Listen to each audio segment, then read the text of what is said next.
I stepped right on the side of the combing in the fresh state. Oh no! Sailboat in the moonlight and June. Wouldn't that be heaven? Oh, heaven just for two. A soft breeze on a June night and June. What a perfect setting for letting dreams come true. Well, this is my sweaty working face. We're here in Georgetown, South Carolina, and well, we got the hook down for a while in a nice comfortable spot with no concerns about dragging or currents or any of that kind of stuff. We thought we'd get a little bit of work done. So Windover's starting to look a little shabby. A lot of her bright work on the outside is getting a little rough, and we thought we would tackle all that. So I'll give you a sort of a before and after look here.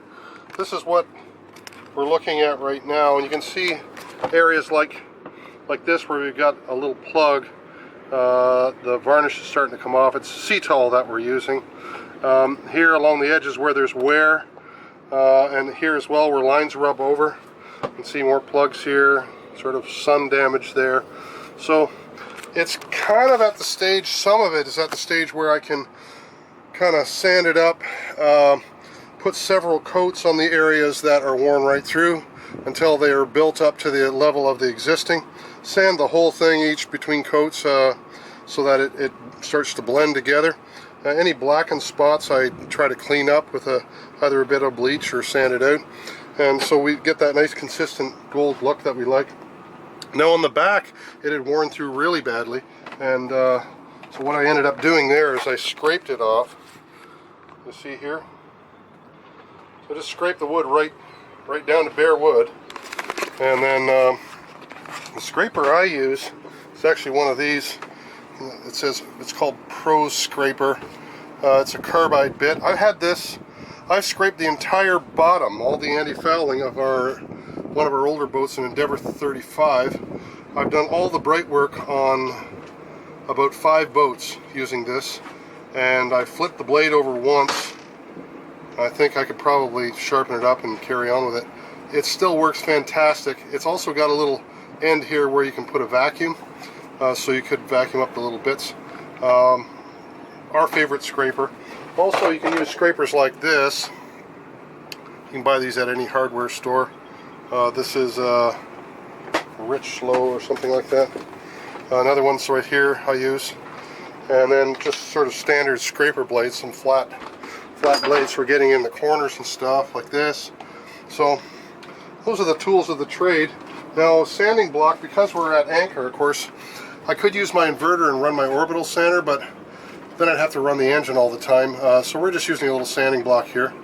And this is a rubber block. We got it at Walmart, I think. Hyper tough. Anyway, any hardware store will be able to sell you that, or even just get a block of wood. So the product we're going to be using today is from Seekins. You can see it there. It's the Cetal, there we go, Cetal Natural Color. I don't like the old original Cetal because it's kind of yellow. This stuff is more the color of the teak comes through. And this Cetal has been on our boat now for our entire trip through the south. You can see handrails. Let's see if I can get them from here. There. You can see the handrails are still looking pretty golden. Here's another one over here. Let's see if I can get a better shot of it. You see? Still looking pretty golden. And they've been out in the sun now for probably 3 years. So that's how tough Cetal really is. So I would highly recommend the product. We're going to use that again. Some people like to use oil because they claim that it's going to save them time and effort, but truth be told, oil tends to blacken up fairly quickly, and though you think you're saving time, in the end you're going to have to strip it all off somehow and go back to some kind of a coating that protects. So we just love the color of the Cetal too. So We're going to start in here. We got the steps on the ladders to do in the back, on the stern. We got the handrails to do, and Debbie's going to tackle the eyebrow today. Now I'll show you the eyebrow. This is a spot that gets a lot of wear and tear. And this is the eyebrow here. Now the eyebrow, I did scrape the eyebrow off when we were in Waterford, which is just at the end of the Erie Canal. It's gone all gray now, so Debbie's going to have to sand that eyebrow all off.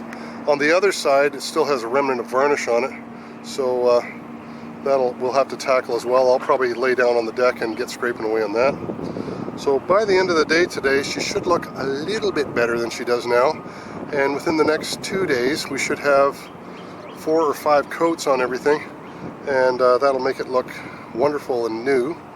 And by then hopefully Jane and Russ have caught up with us. Those are the folks you remember on the J44 from Cool Boats We Like. They're going to sail with us back to Canada, so we're hoping that they catch up, and if they don't, well, we'll just have to say we beat the J44 back.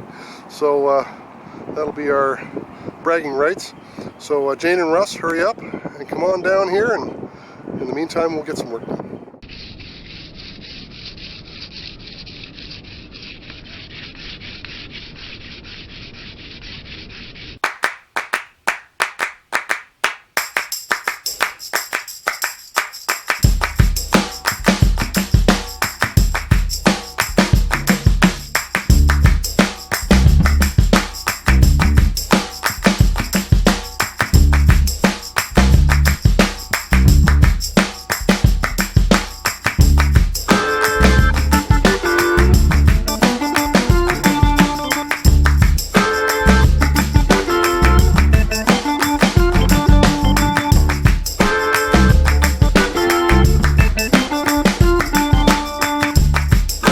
I stepped right on the side of the combing in the fresh state. Oh no! Right into fresh varnish. Right, yeah. Well. So I got it. And then I stepped on the lazarette lid. So you got cleanup, you got sticky feet. I do too. And meantime, And you got a footprint on the...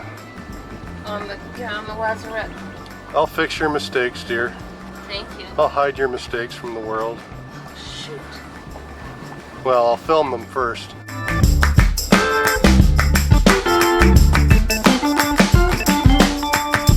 We've had a problem with our furler in that when we use it, it gets jammed up a little bit, and that's because the line is not led fairly. So we're going to put a fair lead in the sequence that will direct the line a little bit straighter onto the furler.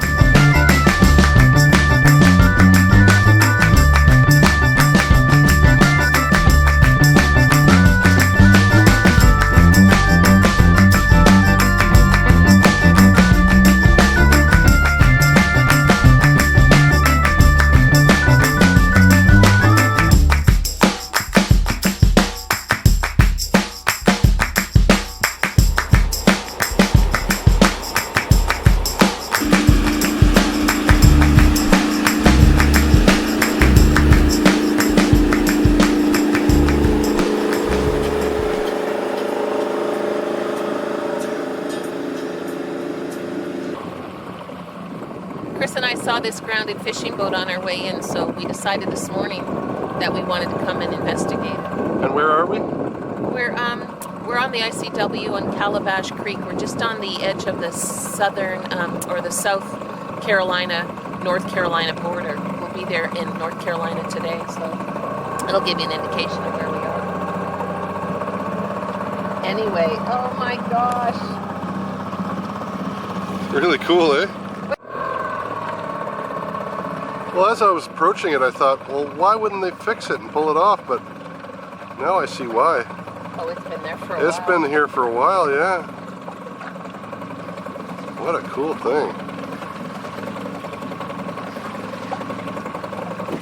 The black bits there in the corner, it looks like fire. Fire in the engine room or something. Really? Yeah.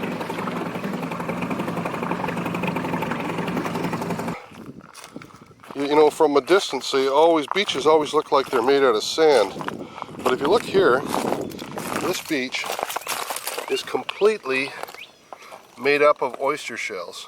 And from a distance, it looks like beautiful white sand.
I like it. I like it a lot.